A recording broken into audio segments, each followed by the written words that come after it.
According to the Synoptic Gospels, when Jesus had been crucified and was near death, or already dead, depending on which gospel you read, some strange events occurred, such as the land becoming dark, perhaps due to an eclipse, the temple curtain tearing in two, an earthquake, and the dead rising from their graves and appearing to many people in Jerusalem.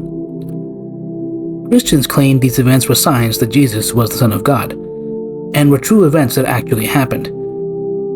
Similarly, Roman accounts of Julius Caesar's death contained reports of strange events as well, and were seen by the Romans as divine signs of Caesar's ascendance into the realm of the gods. For example, the historian Suetonius said the following: "For during the first games which Augustus his heir consecrated to his memory, a comet blazed for 7 days together, arising always about the 11th hour of the day, and it was supposed to be the soul of Caesar, received into heaven. And according to Pliny the Elder, portentous and protracted eclipses of the sun occur, such as the one after the murder of Caesar the dictator, and during the Antonine War, which caused almost a whole year's continuous gloom." The Roman poet Virgil added even more incredible events that marked Caesar's death.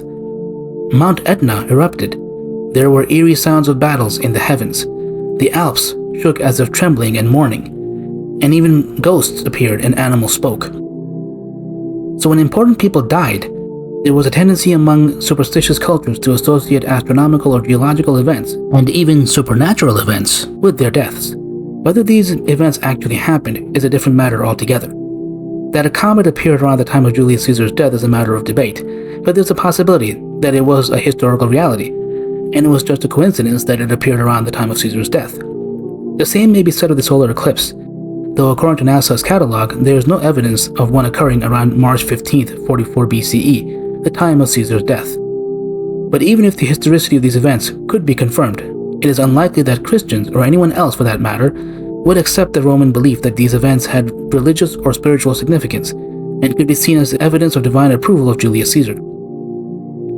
So why do Christians then insist that everyone accept Matthew's incredible story of an earthquake and darkness after the alleged death of Jesus, or that saints rose from their graves and no one else seemed to notice? Not only is there no confirmation of the event elsewhere in the canonical New Testament, or even non-canonical books, there is also no evidence outside the Bible.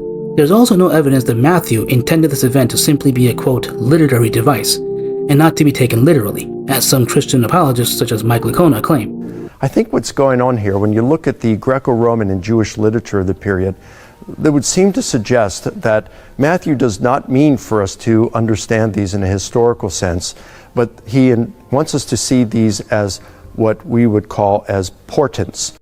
Just like the Romans actually believed that a comet, eclipse, volcanic eruption, and ghosts appeared after Caesar's death, Christians actually believed that an earthquake, darkness, and the rising of the dead were actual events that coincided with the death of Jesus. For example, the early church father Tertullian not only believed that these events actually occurred, but he also claimed that the Romans themselves had reports of them in their archives. Yet, nailed upon the cross, he exhibited many notable signs, by which his death was distinguished from all others. At his own free will, he with a word dismissed from him his spirit, anticipating the executioner's work. In the same hour too the light of day was withdrawn, when the sun at the very time was in his meridian blaze. Those who were not aware that this had been predicted about Christ, no doubt thought it an eclipse. You yourselves have the account of the world portent still in your archives. Origen too insisted to the Roman skeptic Celsus that a solar eclipse and earthquake did occur after the crucifixion, and claimed that these events had been recorded by the Greek writer Phlegon of Tralles.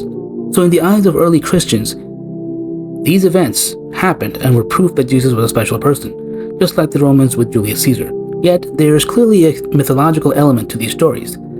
They cannot be verified, and additionally, the records themselves are less than reliable. There is no continuity of evidence for the Roman reports, as well as the Gospel reports.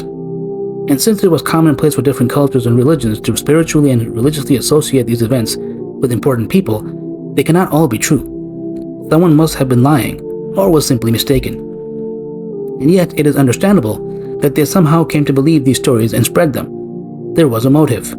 If you want people to believe that so-and-so was not just some regular human being, but a divinely appointed person, or even a divine being himself, you would point to such portents to prove that. From the perspective of the historical method, this is a sign of mythology.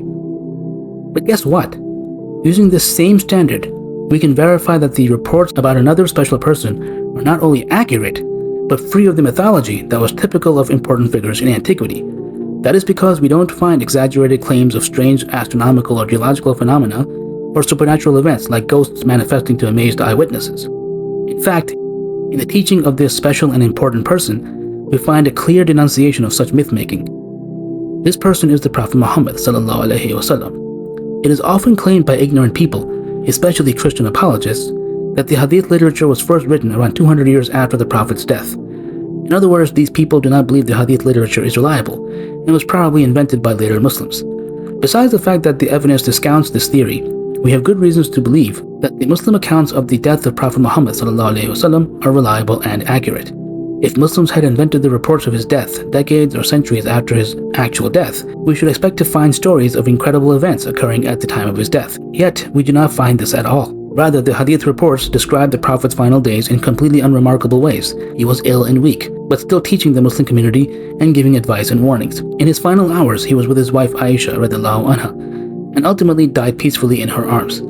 So peacefully, in fact, that she didn't even realize the moment he died. Doesn't it seem strange and rather silly to claim that later Muslims concocted these reports and didn't exaggerate or make up astounding stories about how God honored his prophet by sending natural and supernatural signs? Instead, we find unremarkable reports about disagreements arising about how the prophet's body should be washed, or where he should be buried, or who should succeed him as leader of the Muslim community.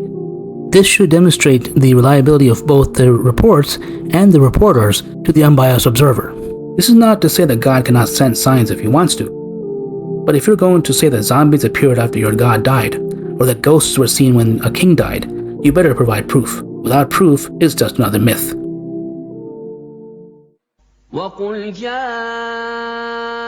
الْحَقُّ وَزَهَقَ الْبَاطِلُ إِنَّ الْبَاطِلَ كَانَ زَهُوقًا